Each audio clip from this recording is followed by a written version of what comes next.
என் இனிய உலகத்தமிழ் மக்களே, தாய்மார்களே, பெரியோர்களே, சிறார்களே, என் அருமைச் சீடர்களே, யோக நண்பர்களே, யோக விரும்பிகளே, உங்கள் அனைவருக்கும் என் இனிய காலை வணக்கம். கலைஞர் தொலைக்காட்சி நிகழ்ச்சியில் நலமுடன் வாழ என்னும் பிரிவில் யோகாசனத்திற்கு அதிகாலை வேளையில் முதல் நிகழ்ச்சியாக முக்கியத்துவம் தரப்பட்டிருக்கிறது என்பதை அறிவீர்கள். காலமாக நடைபெற்று கொண்டிருக்கின்றது. உலக மக்கள் எல்லோரும் பார்க்கிறார்கள். மொழி தெரிகிறதோ இல்லையோ பார்க்கிறார்கள், பழகிறார்கள், பலன் எய்துகிறார்கள். தான் அடைவதோடு மக்களுக்கும் ஆசிரியராக மாறி சொல்லிக் கொடுத்து கொண்டிருக்கிறார்கள் என்பதுதான் உண்மை. அந்த நிலையில் இன்றைக்கு பாருங்கள், நமது அரங்கிற்கு 2 பேர் வந்திருக்கிறார்கள். கே. பத்திரி 18 வயசு, உஷா 22 வயசு. இவர்கள் சப்த வஜ்ராசனத்தை செய்ய போகிறார்கள். பத்திரி அவர்கள் எனது பயிற்சி அறையில் பிஎஸ்சி யோகா படித்து கொண்டிருக்கிறார்கள். உஷா அவர்கள் எம்எஸ்சி யோகா படித்து கொண்டிருக்கிறார்கள். இருவரும் சகோதர சகோதரிகள். இந்த பையனுக்கு, இந்த அம்மாவுக்கு தம்பி. இதில் என்ன விசேஷம் என்றால், உஷா இங்கே வெகு காலமாக லேடி சைடில் யோகாசன ஆசிரியராகவும் வேலை பார்த்து கொண்டிருக்கிறார்கள். அதைத்தான் நீங்கள் கவனிக்க வேண்டும். அவர்கள் இப்பொழுது சப்த வஜ்ராசனத்தை செய்ய போகிறார்கள். நீங்கள் பார்க்க வேண்டும். சப்த வஜ்ராசனத்தை நீங்கள் செய்யுங்கள் என் அருமை சீடர்களே.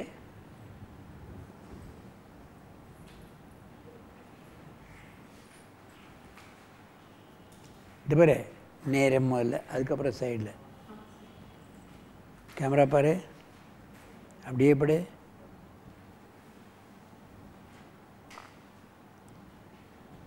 நன்றாக மூச்சு இழுங்க, சத்தமாக மூச்சு இழுக்கணும்.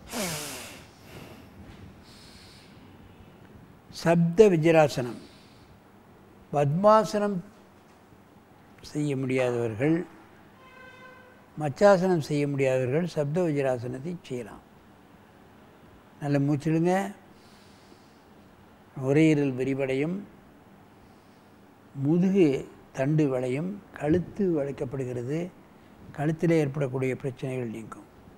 அப்படியே இந்த ஆசனத்தை கலையுங்கள்.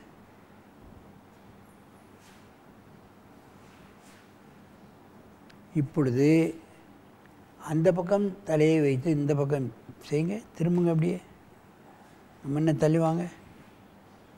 இங்கே என்னை பக்கம் திரும்ப, முன்ன வாங்க. படுங்க.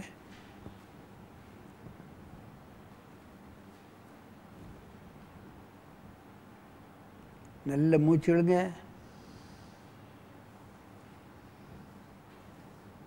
நல்ல மூச்சு.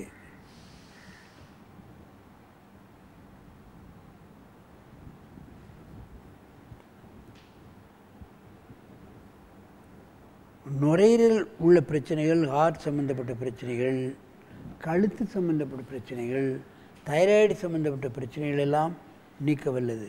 அடி முதுகு பகுதியில் ஏற்படக்கூடிய L4 L5 உள்ள பிரச்சனைகள் எல்லாம் நீக்கக்கூடியது.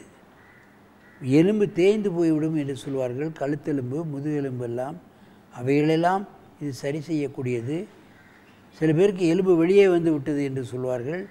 அதெல்லாம் தானாகவே அந்த இடத்துக்கு போய் உட்கார்ந்துடும். அவ்வளோ அற்புதமான ஆசனம். மெதுவாக இந்த ஆசனத்தை கலையுங்கள்.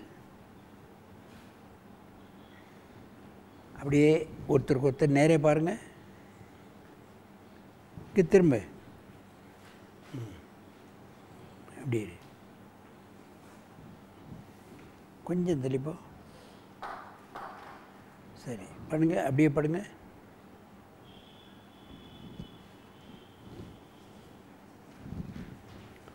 பல கோணங்களில் இந்த ஆசனம் செய்கிறது. இது எல்லோரும் செய்யலாம். முட்டிலே ஏற்படக்கூடிய வீக்கம், கரண்டியிலே ஏற்படக்கூடிய வீக்கங்கள், இவைகளெல்லாம் முழுமையாக நீக்கப்படும் என்பதை நீங்கள் தெரிந்து கொள்ள வேண்டும்.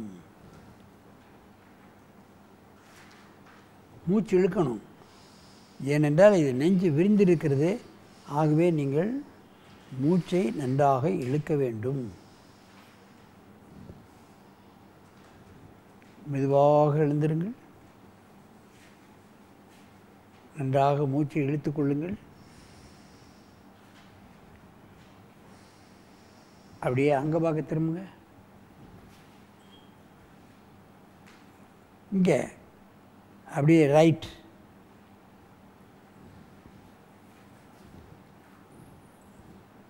படுங்க.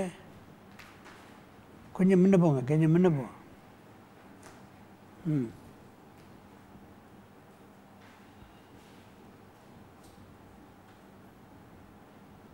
நல்ல மூச்சு எடுக்கணும்.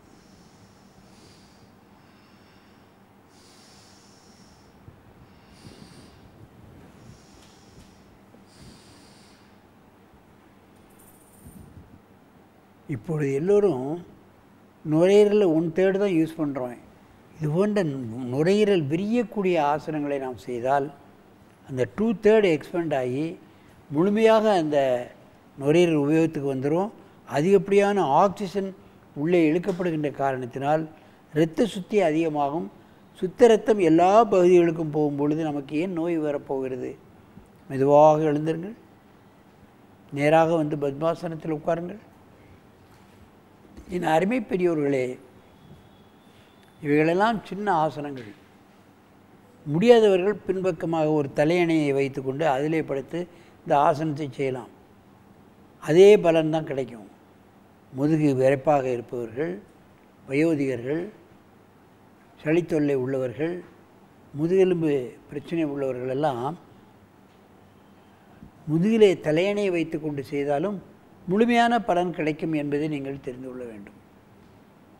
ஆகவே இதுபோன்ற ஆசனங்களை வயது வித்தியாசம் இல்லாமல் பழகி தங்களுக்கு ஏற்பட்டிருக்கின்ற சிரமங்களை நீக்கி என்றும் ஆரோக்கியமாக இனிது வாழ வேண்டும் என்று கேட்டு உங்களிடமிருந்து விடைபெறுவது ஆசன ஆண்டியப்பன்.